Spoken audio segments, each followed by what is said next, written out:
100 साल की रानी की कहानी।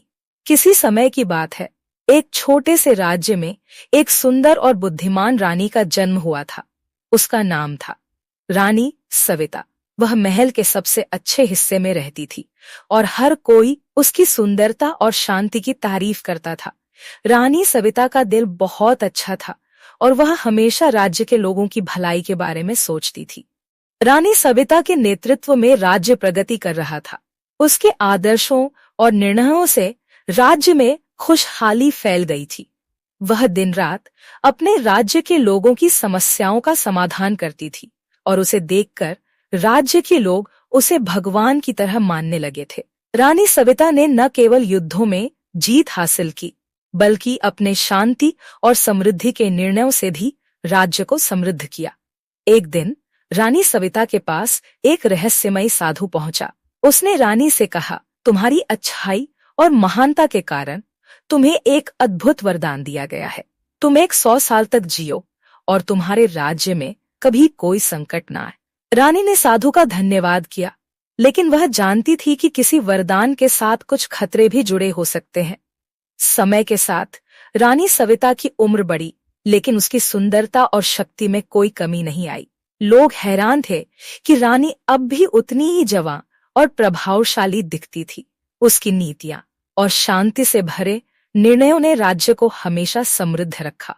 रानी ने धीरे धीरे अपनी जिम्मेदारियां युवाओं को सौंपनी शुरू की, ताकि वे अपने नए दृष्टिकोण से राज्य को और बेहतर बना सकें। एक दिन जब रानी सविता महल के बगीचे में टहल रही थी, उसे अचानक एक अलौकिक दृष्टि हुई। उसने देखा कि उसके राज्य में आने वाले समय में बहुत बड़ी कठिनाइयां आएंगी, लेकिन उसकी मदद से लोग उन्हें पार कर पाएंगे। यह दृश्य रानी के लिए एक संकेत था कि उसकी 100 साल की उम्र केवल एक शारीरिक वरदान नहीं, बल्कि एक जिम्मेदारी थी। समय के साथ एक बड़ी महामारी राज्य में फैल गई।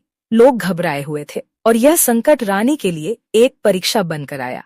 लेकिन रानी सविता ने अपने ज्ञान और अनुभव से इस संकट का सामना किया। उसने राज्य में चिकित्सा विशेषज्ञों और विद्वानों की मदद ली और राज्य को संकट से बाहर निकाला।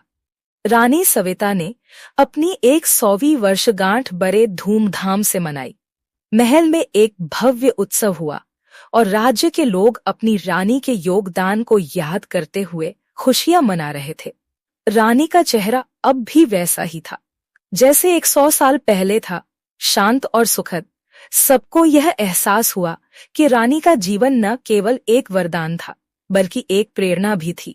एक दिन रानी सविता ने महसूस किया कि अब समय आ गया है कि वह अपने राज्य को पूरी तरह से छोड़ दे। वह जानती थी कि उसका काम पूरा हो चुका है और उसने शांति से अपने जीवन का समापन किया, लेकिन उसकी आत्मा और उसकी शिक्षाएं हमेशा राज्य के साथ रहेंगी।